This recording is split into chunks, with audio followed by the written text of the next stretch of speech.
और अब चलिए टॉप 10 खबरों के बाद आगे बढ़ते हैं। आतंकवादियों की गिरफ्तारी के बाद आतंक और अंडरवर्ल्ड के कनेक्शन की थ्योरी सामने आ गई है।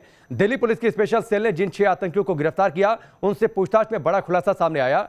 पुलिस के मुताबिक जो हथियार इन आतंकियों के पास से मिले हैं वो उसी तरह के हैं जो 9 अगस्त को अमृतसर के बॉर्डर इलाके में ड्रोन के जरिए गिराए गए थे।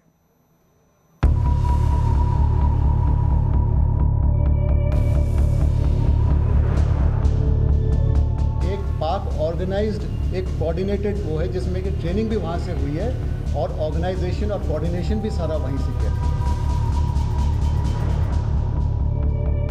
देश में एक बार फिर 13 साल पहले वाली साजिश दोहराने की पूरी तैयारी थी। 2008 के मुंबई हमले की तरह भारत की धरती को खून से रंगने का पूरा स्वांग रचा जा चुका था, लेकिन दहशतगर्दों का मंसूबा नाकामयाब हो गया। इसके साथ ही पाकिस्तान प्रायोजित उस आतंकी मॉड्यूल का पर्दाफाश हुआ है जिसमें 6 आतंकियों ने भारत को दहलाने की पूरी साजिश रची थी। आतंकी महाराष्ट्र से लेकर यूपी तक आतंक के मॉड्यूल को अंजाम तक पहुंचाते उसके पहले ही उन्हें धर दबोचा गया। एक पाक ऑर्गेनाइज्ड एक कोऑर्डिनेटेड वो है जिसमें कि ट्रेनिंग भी वहाँ से हुई है और ऑर्गेनाइजेशन और कोऑर्डिनेशन भी सारा वहीं से। आतंकी का कबूलनामा, ड्रोन से गिराए गए हथियार बरामद। पकड़े गए आतंकियों से पूछताछ में जो जानकारी सामने आई है वो काफी चौंकाने वाली है, क्योंकि आतंकियों के पास ड्रोन से गिराए गए विस्फोटक की तरह हथियार मिले हैं, जिसमें 2 किलो RDX रखा गया था ताकि भारत को दहलाया जा सके। यही नहीं, ड्रोन की मदद से हैंड ग्रेनेड और कारतूस भी गिराए गए थे। एक मल्टी स्टेट ऑपरेशन में हमने 6 लोगों को गिरफ्तार करा है। खास बात इसमें यह है कि इन 6 में 2 आदमी ऐसे भी हैं जो कि पाकिस्तान में जाकर अभी इसी साल ट्रेनिंग कर वापस आए हैं। देश के अलग अलग जगहों से 6 आतंकियों की गिरफ्तारी दिल्ली पुलिस की स्पेशल सेल की चलाई गई जबरदस्त ऑपरेशन के बाद मिली है। दिल्ली पुलिस की स्पेशल सेल ने जिन 6 आतंकियों को गिरफ्तार किया है उनमें से 2 आतंकी ओसामा और जीशान ऐसे हैं जो पाकिस्तान से ट्रेनिंग लेकर लौटे थे। कराची के थट्टा इलाके में इनको ट्रेनिंग दी गई थी। थट्टा वही इलाका है जहां मुंबई हमले में शामिल कसाब को ट्रेनिंग दी गई थी। पुलिस ने इनके पास से भारी मात्रा में हथियार और गोला बारूद बरामद किए हैं जो अमृतसर में ड्रोन से गिराए गए हथियारों से मेल खाते हैं। जो कि एक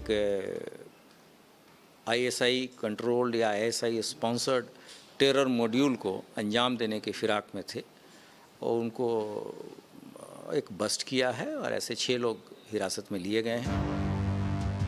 दाऊद इब्राहिम का भाई अनीस इब्राहिम पाकिस्तान में छुपा बैठा है और वो ही इस पूरी साजिश को अंजाम देने में जुटा था, लेकिन वक्त रहते दिल्ली पुलिस और UP ATS ने देश को दहलाने की साजिश को नाकाम कर दिया है। अब इंतजार है तो सिर्फ आतंकियों को उनके अंजाम तक पहुंचाने का।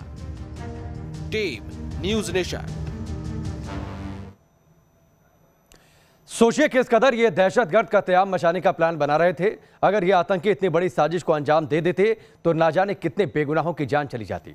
लेकिन दिल्ली पुलिस की स्पेशल सेल ने एक साथ 6 आतंकियों को पकड़कर बड़ा धमाका होने से रोक दिया। अब तमाम एजेंसियां आतंक के इस मॉड्यूल का पता लगाने में जुट गई हैं। उन तमाम दहशतगर्दों की तलाश तेज कर दी गई है जो इस वक्त कहीं छिपे हुए हैं और अगले फरमान का इंतजार कर रहे हैं।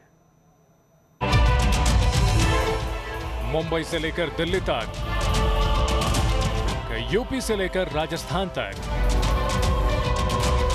सुरक्षा एजेंसियों ने ऑपरेशन चलाकर आतंक के बड़े मॉड्यूल का भंडाफोड़ कर दिया। 6 आतंकियों को एक साथ पकड़कर देश को दहलाने की साजिश फेल कर दी और अब सुरक्षा एजेंसियों के राडार पर है इन आतंकियों के मददगार और बाकी साथी। इनसे जानने की कोशिश की जा रही है कि आखिर इनके और कितने साथी हैं जो भारत में मौजूद हैं, कौन स्लीपर सेल्स हैं। मुंबई के धारावी से आतंकी जान मोहम्मद शेख शिकंजे में आया तो मुंबई क्राइम ब्रांच हरकत में आ गई। जान मोहम्मद के घर वालों से पूछताछ की गई तो साथ ही उसके घर और ठिकानों की तलाशी ली गई है। धारावी के सोशल नगर इलाके में हम उस जगह पर आ गए हैं जहां पर चांद मोहम्मद रहा करता था। इस इलाके में उसे दरअसल समीर कालिया के नाम से जाना जाता है। घर से आप देख सकते हैं किस तरीके से मुंबई पुलिस के जो अधिकारी हैं अब घर के दूसरे सदस्यों को धीरे धीरे उसके घर से निकाल कर ले जा रहे हैं। वहीं यूपी से गिरफ्तार आतंकी जीशान, आमिर जावेद और मूलचंद उर्फ साजू ने पूछताछ में उन आतंकियों के नाम बताए जो सीमा पार रची जा रही साजिश का हिस्सा हैं। तीनों दहशतगर्दों से मिले सुराग की बिना पर यूपी एटीएस की टीम ने पश्चिमी यूपी के अमरोहा, मेरठ और मुजफ्फरनगर के साथ बहराइच, आजमगढ़ और बस्ती में तड़के एक साथ छापा मारा और 5 संदिग्धों को हिरासत में लिया है। और ये जितना गैंग बड़ा है उतने बड़े स्तर पर इसने यूपी समेत देश के दूसरे शहरों में भी आतंकी साजिश को अंजाम देने के लिए प्लान किया था और इनकी प्लानिंग उत्तर प्रदेश में होने वाले आगामी विधानसभा चुनाव में भी बड़ा नुकसान पहुंचाने की थी। गिरफ्तार 6 आतंकियों में से एक के तार बहराइच से जुड़े हैं।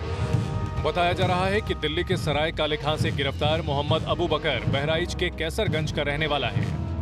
अब सुरक्षा एजेंसियां उससे जुड़ी जानकारी खंगालने में जुटी हैं। हालांकि अबू बकर के परिवार वाले उसे बेगुनाह बता रहे हैं। इत्तला मिली कि मोहम्मद अबू बकर गिरफ्तार हो गए दिल्ली में, जबकि ये अभी जमात के लिए गए थे। अभी जुमेरात वाले दिन ऐसे गए थे, 1 हफ्ता लगभग हो रहा है। ये इंडिया कब आए थे? ये इंडिया 2013 में आए थे। 2013 से यही रह रहे हैं इंडिया? जी, सहारनपुर में पढ़ रहे थे। वहीं दिल्ली के ओखला के अबुल फजल इलाके से पकड़ा गया आतंकी ओसामा अपने परिवार के साथ 2 महीने पहले D71 के इसी मकान में शिफ्ट हुआ था। इलाके के लोगों के मुताबिक वो दिखावे के लिए खजूर बेचने का काम करता था, पर उसका असली मकसद आतंक फैलाना था। आतंक का जाल कहां तक फैला है और हिंदुस्तान में रहकर पाकिस्तान के इशारे पर कौन कौन दहशतगर्दी के प्लान पर काम कर रहा है, उनकी कड़ियों को जोड़ने में जांच एजेंसियां लगी हैं। Team news nation.